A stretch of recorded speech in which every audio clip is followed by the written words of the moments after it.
Howard's doing today. He's accepting tomorrow.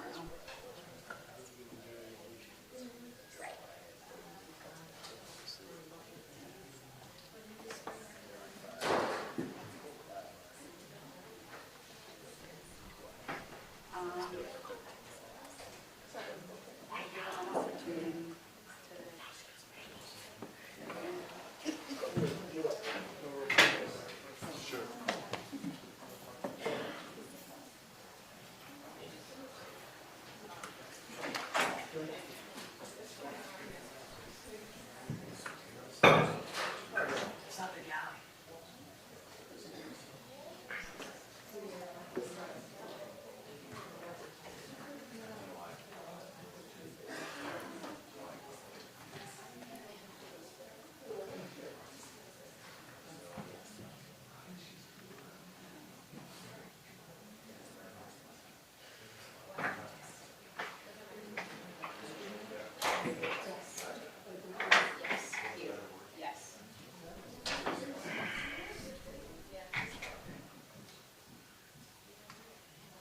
She was translated. She said she's supposed to be translated. So, good to see her finally.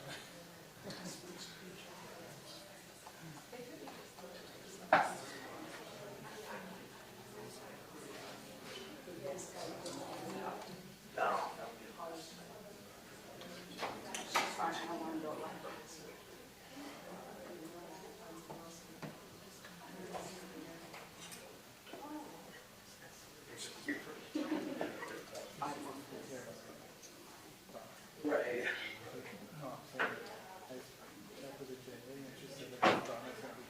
Right. I would assume it's everybody. Yeah.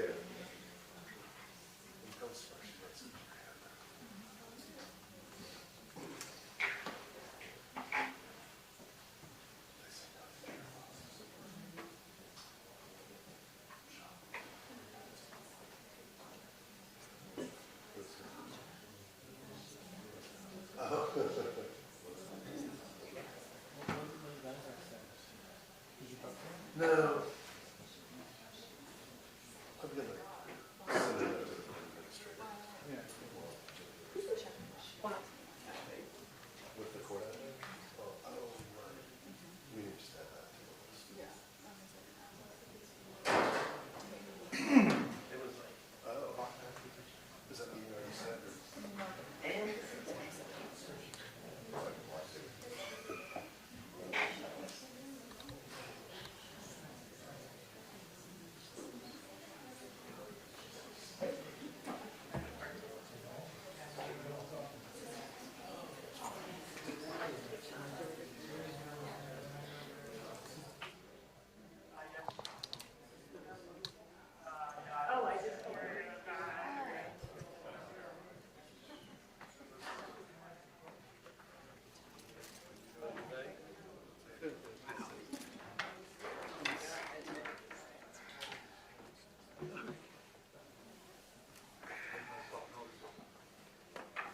Yeah.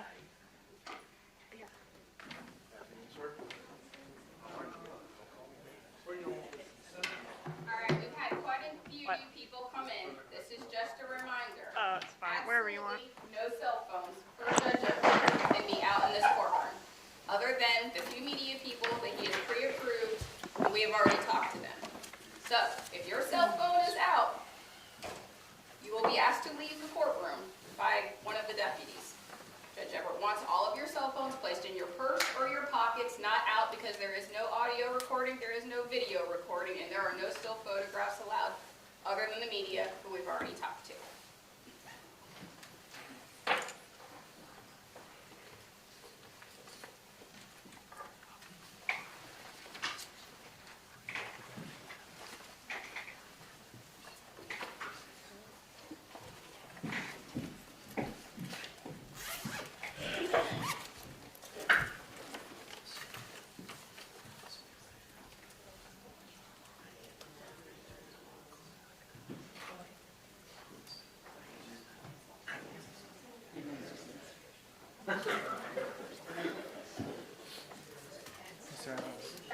Sorry for your question.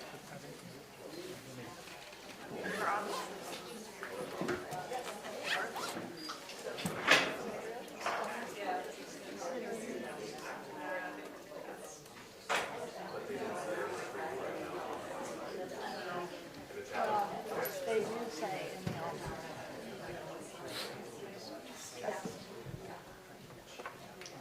Greetings, how are you? So who's general counsel to me?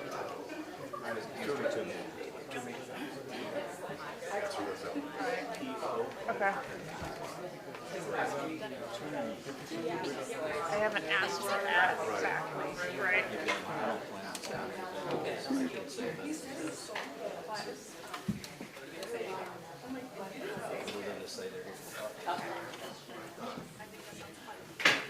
I was just gonna say, are they here for the jail? Can we have their names for the media? They'll announce They'll announce, okay. when they make their appearances. All right, thank you.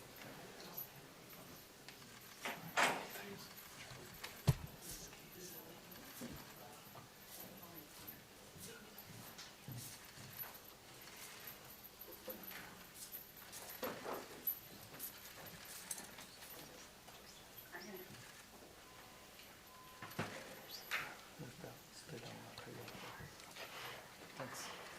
How are you doing, Eddie? Doing good.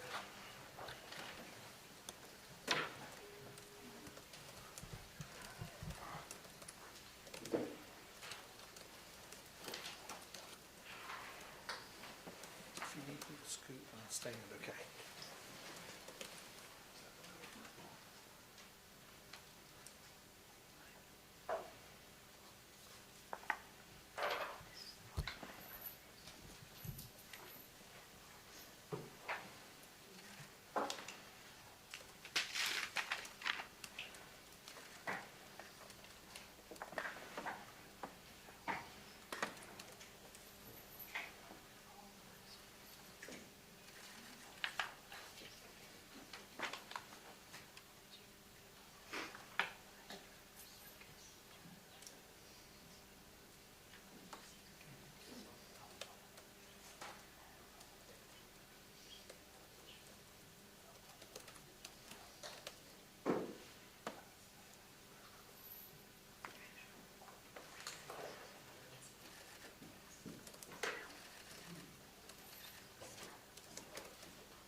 afternoon. Everyone can be seated. Judge.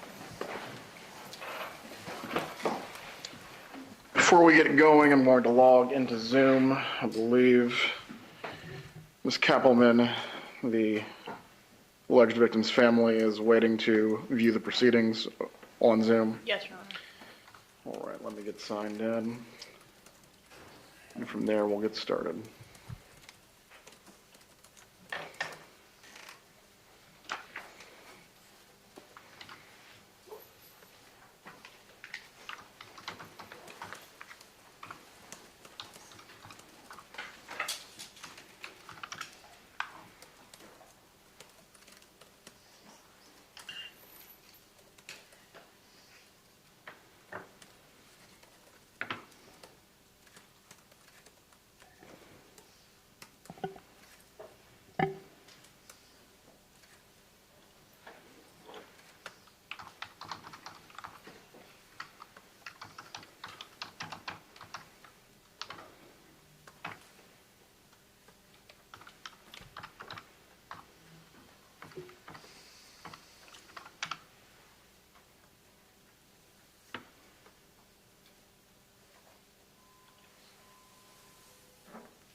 All right, we're here this afternoon in State of Florida versus Donna Adelson, 2023 CF 3226.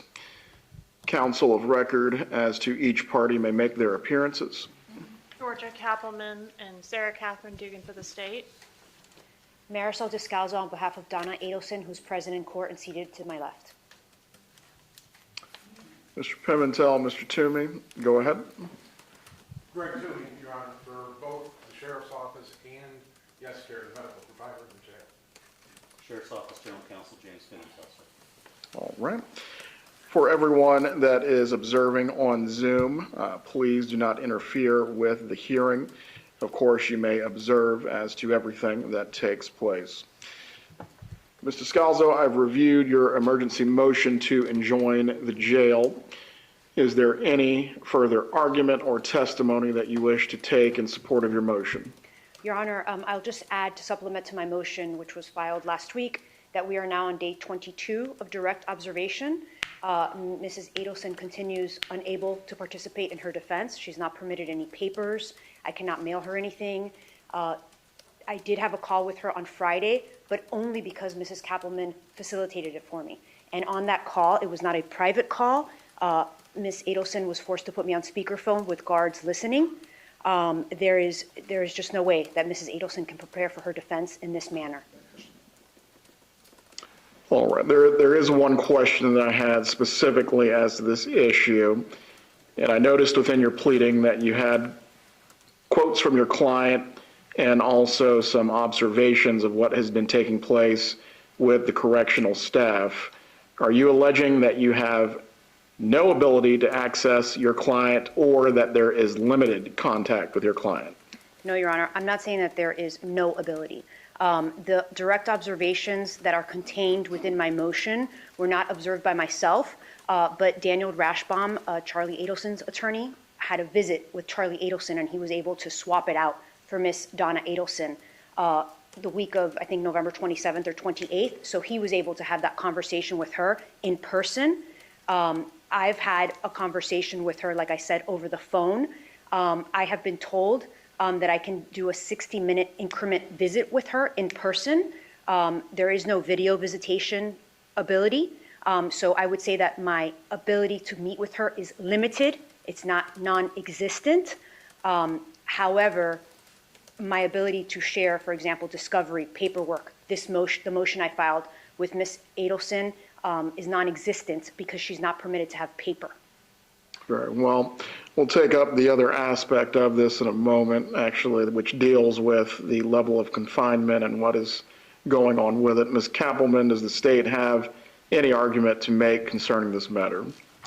The state would defer to Mr. Toomey, who's here to speak on those matters that I think you're addressing right now. Very well. Mr. Pimentel, Mr. Toomey. Good afternoon, Judge. Good afternoon. As far as this particular issue goes, there is no impediment to her speaking with her lawyer, seeing her lawyer, over and above using a tablet. The tablet has a headset that can be used as a ligature. Otherwise, she's free to enter the jail. Chief Mack is here. He's assured me that they can have visit.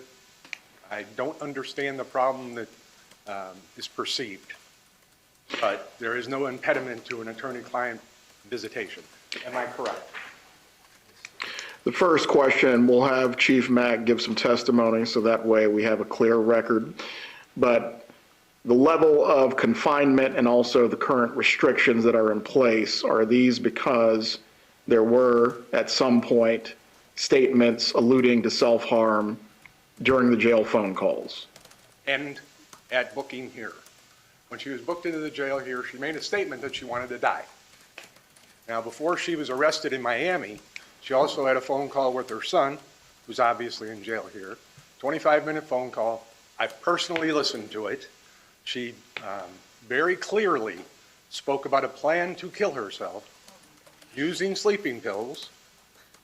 One moment. Ms. Adelson, please keep your comments to yourself. Let your lawyer argue on your behalf. Spoke of a plan to kill herself if she could not escape the country before arrest. That was known to the folks in this jail when she got here. That's why she's on watch. The mental health professionals see her every day. They are not satisfied that she's safe, and it's up to them to decide it. I'll give you an opportunity to respond, Mr. Scalzo. Mr. Toomey, one more thing before we move on into taking Chief Mack's testimony. Is there a specific procedure that the jail has for dealing with inmates with a threat of self-harm?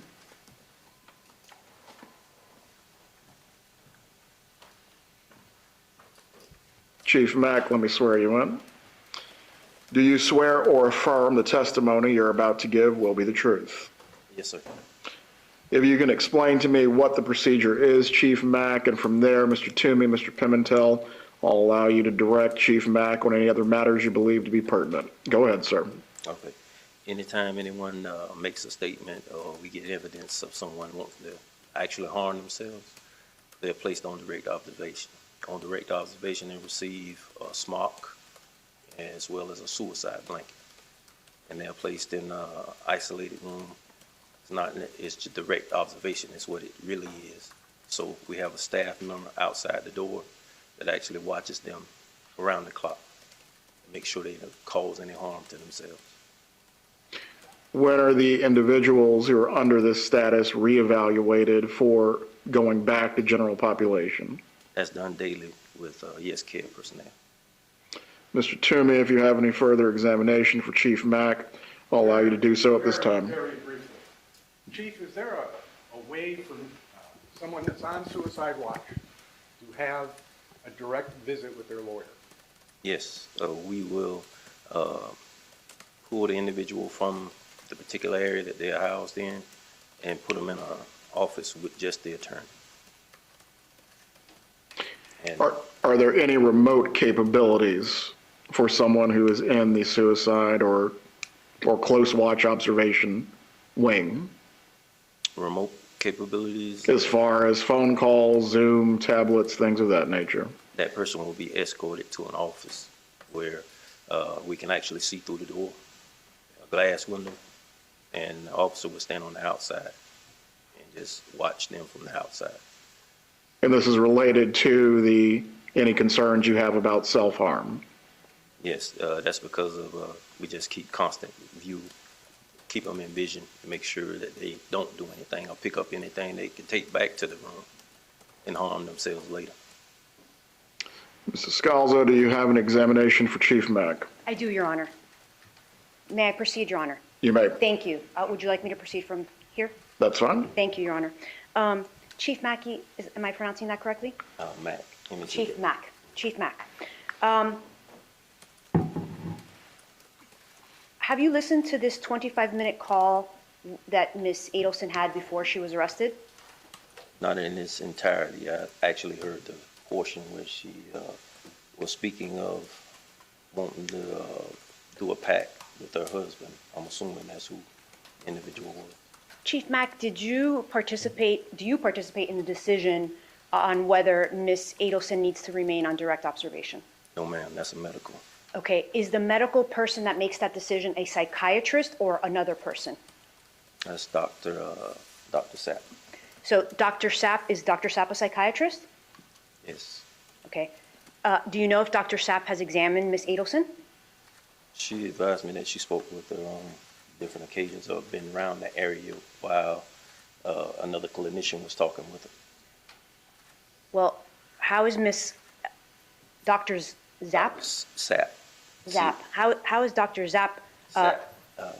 Zach with a C, I'm sorry? If you could spell it, Chief Mack. SAPP. Sapp. Zapp. So how is Dr. Zapp supposed to determine whether Mrs. Adelson can be removed from direct observation if she doesn't evaluate her? From what I was advised, she has evaluated her and also other members of her staff. Chief Mack, would it surprise you if Dr. Zapp has not evaluated Mrs. Adelson at all? I couldn't say that I wouldn't think that she would tell me something that wasn't true. Do you have a report from Dr. Zapp establishing, I'm sorry. I wouldn't take, because of HIPAA laws, I don't necessarily get involved with medical paperwork of that nature. Chief Mack, did you come to court today knowing that you were going to testify about whether or not Mrs. Adelson was on direct observation or not? I knew I was supposed to be here, but the extent, I can't say I was privileged to told that I was going to actually testify, but I was prepared if I did. Okay. And Chief Mack, knowing that you had to come here today possibly to testify, did you inquire how many times Dr. Zapp had met with Mrs. Adelson? I did not, because they actually see everyone that's on direct daily, and it's more than just Ms. Adelson. Chief Mack, are you aware that Dr. Zapp has never evaluated or met with Mrs. Adelson? I can only go what I've been told by Ms. Sapp. Chief Mack, are you aware that Dr. Pugh is the only psychiatrist that has seen Mrs. Adelson, and that was on November 27th? I didn't get that information as to who saw her. All I needed to know, or all I need to be privileged to, is that she needed to be on direct observation. Chief Mack, do you have a list of all the times that Mrs. Adelson has been evaluated to determine whether she can be removed from direct observation? Like I previously said, the only time I know they see them daily. And with that, I don't get any paperwork because I'm not a medical professional. I'm just making sure that her safety is taken care of. Of course, Chief Mack, but just to be clear, I'm not asking whether you've seen any paperwork. I'm asking in preparation for coming here today, were you advised how many times she had visits? No. Did you ask how many times she had been visited? Not just knowing that she's being seen daily. I don't ask who actually saw her or what the conversation was pertaining to. Chief Mack, if she is being visited daily, would there be a report of those visits? Yes, it should be notes that they take. Daily. Daily. Right. Okay. And Chief Mack, if what you're saying is what you were told is correct, there should be a report from Dr. Zapp and from whatever clinician is meeting her daily, right? About the evaluation. Yes, I would assume it is. And Chief Mack, did you know that Mrs. Adelson was actually arrested in Miami? Yes. Okay. And did you know that she spent some time in jail in Miami? Yes. And did you know that she was there for about 5 days before she was transported to Leon County? It should be something like that, yes. And were you aware that she was at a county jail, very similar to the Leon County jail? Well, I've never been to Miami's facility, so I can't tell you exactly what they do or what their policies are. Okay. Chief Mack, were you aware that Mrs. Adelson was also on direct observation in Miami-Dade County for a period of time while she was there. No, I didn't actually see any paperwork of it. And Chief Mack, did anybody tell you, any of your clinicians tell you that actually Mrs. Adelson was evaluated by the same psychiatrist over a period of 72 hours in Miami, and she was released to general population? I heard something of it, but I don't necessarily, I go by our contract provider when we doing anything in the MA health. Who told you that she might have been evaluated in Miami and released to general population? It was just something that was said. I think she may have spoken to an officer and said it. Chief Mack, if she would have spoken to a clinician about that, you wouldn't know about that, right? Because that's HIPAA? I wouldn't have known about it because I didn't speak to my clinicians. I just speak with them about Ms. Adelson in general. What general conversations are you having about Mrs. Adelson with your clinicians, Chief Mack? It's just how they evaluated her and where she is in her evaluation. Okay. If she's going to be released on a step-down program or anything of that nature. Okay, can you tell us generally what you have been told? What was her evaluation like? When will she be stepped down? What's happening? That's something that they will tell me when that occurs, in the way of when she feels as though that Ms. Adelson is at that stage in the process. She will inform me of the step-down process. Who is she? That's either of the Yes Care personnel. Normally, it's Dr. Sapp, Dr. Pugh, or Ms. Smith, Ms. Richardson, Tori Richardson. Okay, so it's Ms. Richardson, Dr. Pugh, and Dr. Zapp. Those are the three people you're communicating with about Mrs. Adelson's treatment or step-down process? Periodically, I have a captain that actually is over medical, but I go through medical frequently. Okay. Chief Mack, what did you do to prepare for today's hearing? I actually just looked at some of the notes, even read the allegations concerning what Ms. Adelson was actually, I think it was more your allegations of what occurred in the facility. What notes did you review before you came here, Chief Mack? Other than looking at event logs, pretty much that was the extent of it. What are event logs? Event logs are what the officers sit actually on direct observation and documents what's happening while she's on direct observation. Has there been anything that stood out to you in those event logs that the officers are leaving behind? Yeah, ma'am. Mr. Scalzo, before this continues on, I want this to remain focused on the subject matter of the motion itself. This is not a deposition. If you have further examination, I'll allow you to finish. Thank you, Your Honor. Chief Mack, are you aware that the only person that has been communicating or evaluating Mrs. Adelson since the one time on November 27th that Dr. Pugh saw her is Ms. Richardson? Richardson. I'm not aware of who all. I know Ms. Pugh's seen her once, twice. I'm not sure. But it's just, I'm getting information from my HSA and Dr. Sapp. So to go back, you're saying Dr. Zapp has personally told you that Dr. Zapp has visited Mrs. Adelson? She told me she was in the area with Ms. Adelson. I don't know, because I wasn't present, as to what occurred during that meeting. So what does it mean she's in the area? That she was around? Yes, ma'am. That's what she advised me, that she was around. Did you interpret that to mean that she evaluated Mrs. Adelson or that she was around Mrs. I Adelson? interpreted it as she being present in the area. Okay. Thank you, Your Honor. No further questions. Mr. Toomey, any redirect? Perhaps two. Chief Mack, Ms. Richardson, is she a mental health counselor? Yes, sir. All right. If there were notes regarding the interaction between mental health and the defendant in this case, where would those notes be? I'm gonna be in, medical files. You recognize this document as her medical file. It's moving around a bit. It's been a day. Yes, I would say that was a medical file. All right. Do you know if anybody's asked for these besides me? No, sir. That's all, Judge. Chief Mack, you may take your seat.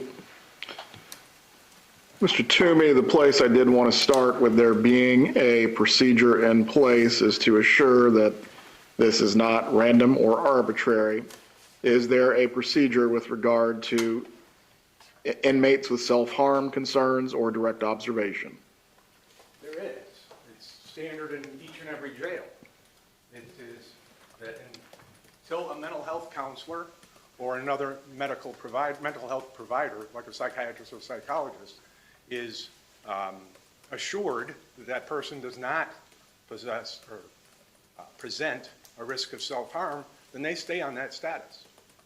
And they figure out where that status is by charting daily. A mental health counselor sees her. Have you been able to provide a copy of either the policy or the patient file to Ms. Adelson's attorney? I haven't been asked.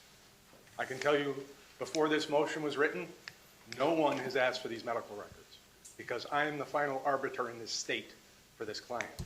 I decide whether the records are going out. Very well. Moving on to the second issue that this raises, Ms. Desclazo, there is a very specific separation of powers issue that this poses for the court.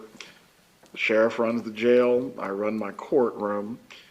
The DCAs have been fairly clear when it comes to the court essentially directing medical care, what goes on in the facility. It's basically a no-no without an actual violation of the Constitution. What is my authority to actually step in the situation and give you what you're asking for? Your Honor, I believe that there has been a violation of the Constitution here. There is, Ms. Adelson and I have not been permitted to talk behind this glass wall that they're speaking of. The first time we spoke was Friday. She was on speakerphone, I was on speakerphone, and she was sitting with a guard seated next to her. And the only way that that call was facilitated was because Ms. Georgia Kappelman was nice enough to call the jail and arrange it. I have called the jail repeatedly over the past 22 days, begging to be permitted to either speak to Mrs. Adelson or for Mrs. Adelson to speak to me, and no one responds. As to Mr. Toomey's response that nobody has called him, nobody has asked him for records, I tried calling the general counsel's office repeatedly in the past week to try to resolve this issue. I understand what's being said today in court, and like I said in my motion, I understand that there's separation of powers, and I understand that the court is limited in what they can do in directing the jail. But I think that one thing that Your Honor can do is, you have heard that the jail, and Mr. Toomey said, he's the arbiter in this state. All jails run the same. The jail in Miami-Dade County cleared Mrs. Adelson, a psychiatrist, a mental health professional that works for the state, that works for the Department of Corrections, has said that she is not required to be on direct observation. She comes here and all of a sudden that changes. So I feel that there's some sort of disconnect, and I think that there needs to be a third party evaluating her to make the determination. And I think that that's not an unreasonable ask. That's something that the jail can accept, and I think the state is not opposed to that. So that's what I'm asking the court, to allow me to bring in my own mental health professional to evaluate Mrs. Adelson and make a determination whether or not she is a suicide risk, or for the jail to accept the determination or speak to the jailers in Miami-Dade County that observed her and made a completely different determination about her mental state. Mr. Toomey, Mr. Pimentel, what administrative remedies are actually available to inmates absent the court stepping in? Well, that is a key question when it comes to injunctions. That's Yes. There are two means. First, that there's a grievance procedure in the jail that can and must be followed. Second, there is always civil suit, either in this courthouse or the fancy courthouse up the street. So there are legal avenues in place that preclude the entry of an injunction. There was something that was just said. I am not the arbiter for the state I am for this client in the jails that they have in this state when it comes to sending out the medical records. It's either by release or by subpoena. The authority is there. Mr. Pimentel, do you have anything further to argue on behalf of the sheriff? Well, Your Honor, I need to put something on the record first. James Pimentel, General Counsel for the Sheriff's Office. I've been Sheriff McNeil's General Counsel for almost 7 years now. I've never heard from this attorney. I haven't heard from anyone representing this defendant. Any assertion, sir, that they've attempted to contact the Office of General Counsel. I have a paralegal. I have email. I've never been contacted by this defendant or this defendant's counsel. Very well. I'm going to make my findings as follows. As to the issue of there being a Sixth Amendment violation where there is no access by Ms. Adelson to counsel of record, I cannot find that. However, Ms. Adelson being able to confer with counsel privately, Mr. Toomey, Mr. Pimentel, is there an ability to make accommodation for that even in the observation wing? Yes, Your Honor, there is. Chief Mack and I will work to ensure that. We have a protocol, Your Honor. Very well. What I would ask you to do then is please speak with defense counsel as to what accommodations can be made so she can visit with counsel privately as she prepares for her case. Obviously, there's a very voluminous amount of discovery that's already been provided by the state. Is that correct, Ms. Kappelman? Yes, Your Honor. She is going to need to be able to speak in private with her attorney and go through all documents, all records, all manner of evidence that the state is seeking to use as a part of its case in chief. Does she have ability to use either a computer or some form of multimedia while in direct observation? Your Honor, she wouldn't be able to do it while in the direct observation cell, but we would make accommodations through security to make that occur. Very well. According to the policy that you already have in place, when will her status as residing in direct observation be revisited? Every day, Your Honor, on a daily basis. Right, Mr. Scalzo, as to issuing an injunction against the jail, I do not believe I have the authority to do so. The District Court of Appeal rulings, and I'm specifically going to cite to Bradshaw versus Sandler. This is found at 955 Southern 2nd, 1219, 4th DCA case from 2007. That specifically dealt with a trial court who ordered a defendant to be taken to a dentist of his choosing. Similar, by analogy, for me to allow Ms. Adelson to be seen by a psychiatrist or psychologist that is a third party is stepping on the separation of powers in that regard. Until there's been an exhaustion of remedies with regard to whatever internal procedure is available for her to avail herself of regarding grievances or other matters with the jail, an injunction is not something that I can entertain at this point. Did you wish to be heard further? No, Your Honor, not on this topic.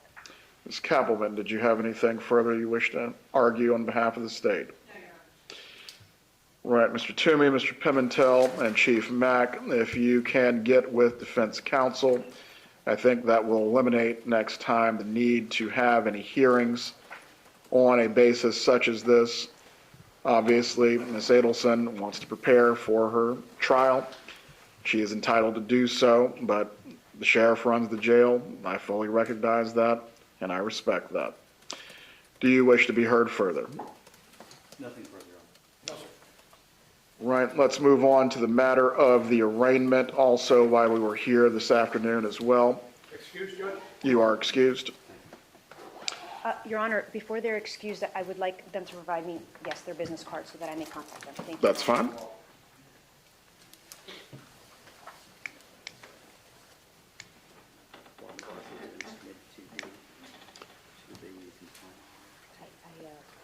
wrote to you on LinkedIn because I couldn't find them.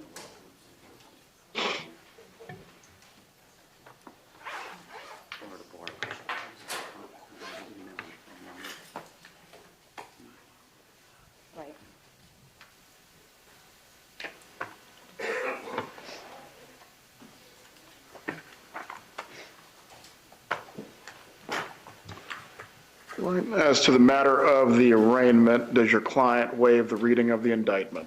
Yes, Your Honor. How does she plead? Not guilty, Your Honor. Not guilty plea is entered for the record.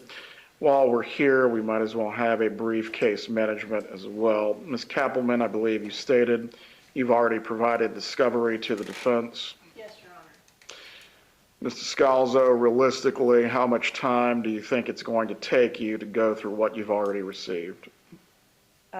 Your Honor, as long as I have access to Mrs. Adelson, as has been stated here in court, and she has access to be able, as you know, there's recordings in this case, and as long as she's able to listen to them and we're able to listen to them together, we plan to proceed to trial promptly. Very well. I was thinking of when another case management date would be good to kind of keep a good status of this as far as where it's moving. Is February too early, or would you prefer March? No, Your Honor, I'd like earlier. I don't, as long as I can communicate with Mrs. Adelson, I'm happy to have a status in January, if that works for the court and the state. Ms. Kappelman? Yes, sir.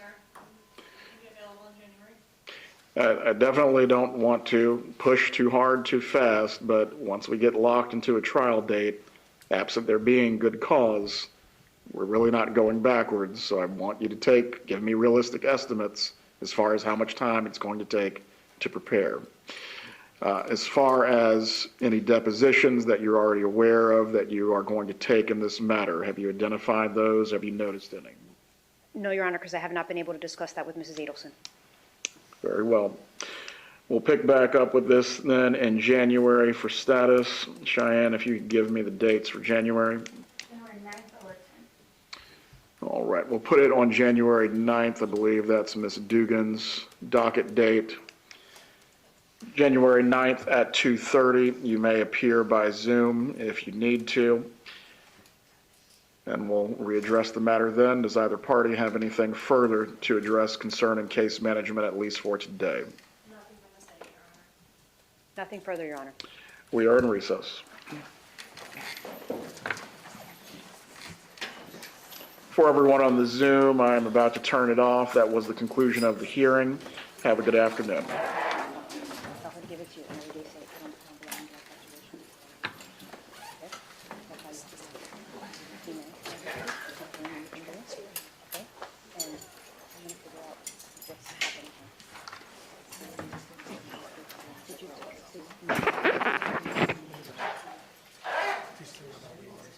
This is not an outside hearing. They can still request an outside hearing where we can decide not guilty. She say that? Not to her Scales, where is it? Where is it? Thanks. Stepped up. Nice name. Deputy Bond, you can give him 5 minutes, but then we need to shut down the courtroom. You can have 5 minutes.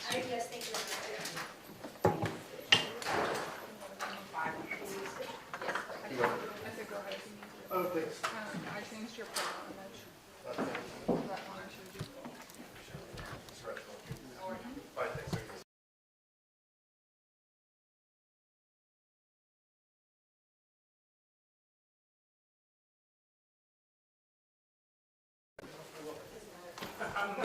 I should be able to. No, I'll be back here. Yeah, I understand.